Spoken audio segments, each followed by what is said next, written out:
के सखी का हो कह अपने ससुरा के समाचार आ का छछुरा के छामा चांच कहीं ये दादा तो कहबू ना तो केंगे जानेम स आई हो दादा 6 महीना में नहीं हमार 6 गो करम लागल ये दादा ऊ के ना हो आई ये दादा का कहीं ये थकी हमार बियाह भइनु तो हमरा के ले गइलो आ दौरा में उतारन अच्छा आ ढेरे मेहरारू आइल रहनी सन लड़की मेहरारू हमरा के उतारली सन तो तोहरे बियाह में ना होला सबके बियाह में होला आ त थाप करा में होला हो आई ये दादा हम बुझी के हमरे में होला ये थकी हमर बताओ जल्दी जल्दी टाइम नहीं खे और तार पहिले पहिले नु भई रहे आई ये दादा हाँ तो दोनलू थकी तो हम गइनी हमला के उताल के एगो घालवा में रख देहल थन आ थादी खान विधि बेमाल का दने का होला हैंगा गोदी में लेके खोइठा बालवा मतन आ मधु हैंगा कमारी में धके हैंगा हैंगा का कर चाउर ले फेंकवा रानी उ लावा छिटाला अच्छा त लावा कौन घर जलो भराला कहू आय तब तो तेरा बड़ा डर लागल होई आई ये दादा दोना हमर कोने दा धक धक धक धक धक धक धक धक धक धक 2 बजे 2:30 बजल रात तब आई ये दादा 2:30 मध्य तो बुझाई के हमर कोने दा बहलिया दला छटपटात लो है बल दो लागे केंग बताओ तो का भई रहे ए थोकी का कही हमला के उठार के आ एगो घर में पलंग पर बैठा देल था आ ओकरा बाद हित ना तो हम इंतजार करत रहनी कि आवेलन मलदू तब पूछम कि के लाल जामा हो के लाल बहिन के देवल आ छब हित ना तो छब गाजू माजू घर ले हेलो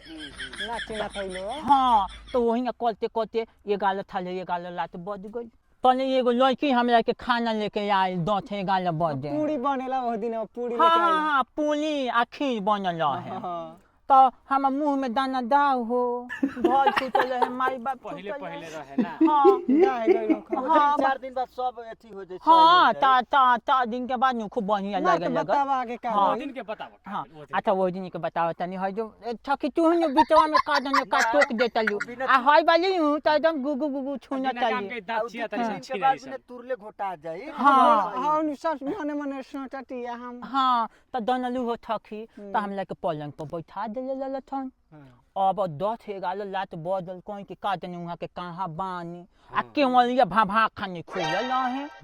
आ तले दू ताता दो कत के छब के छूट गइल अब हम कहनी ये दादा छब के अपना अपना घर में छत पर दुआर पर छूट गइल बा आंगना एकदम छून छान हाँ केहू तन को आवाज ना आवे ये छकी आंगना छे अब कहनी ये दादा सब लोग कहीं चल गइल का हमला के छोड़ के आ हम नया नया लहनी अब केंगा बलिया के झांकी ना तो ओइ पर छा छछुर कहलो कि बाप ली तो झांके लागल पहिले लाते तो हम अपन इज्जत पचीछा बचावे ले खातिर ना झकनी तो देखो तनी ये 6 खी जब बाल लात बजल तो देखनी 6 फीट की एगो माला दाना ए ससी आदे ता भई ए सखी देखा कितना अगर आइल बे वो सुने खातिर बताओ कह आगे बोला आगे हाँ ये दादा तब देखो नी आंगनवा में 6 फीट की एगो जवान टोपी पहन के खाला रहे ये दादा हाँ अब तो हमरा डर लागे लागल हम कहनी ये दादा देखो न कैसन मजाना आंगनवा में घर के केहू नहीं खेलो ई कौन है बे मजाना खाला बा डर के तो बात रहबे करी हाँ ये दादा में कहे जा धक धक धक करे लागल तो हम ना देलनी हां हम कहनी कि देखो तनी कि के हाँ का करेलन ओकरा के का भइल दीदी ये छखी तो हम ना देलनी हम कहनी कि देखो तनी का करेला ये छखी तले हम काली पलक गिल तले मजानवा देखो तनी कि दुआली पला गइल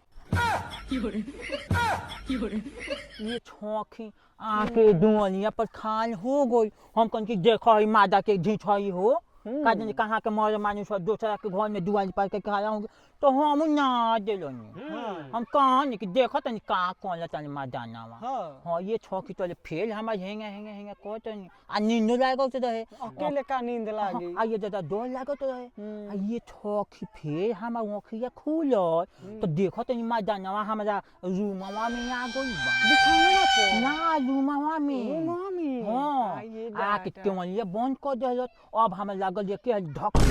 अब और हम कॉलेज धक धक धक धक कॉलेज लागल तब तो डेरा आ गइल हो खब हाँ ये छखी हम कॉलेज धक धक धक धक कॉलेज लागल तो हम कहनी कि देखो तनी कि नाती के बेटा का करत आए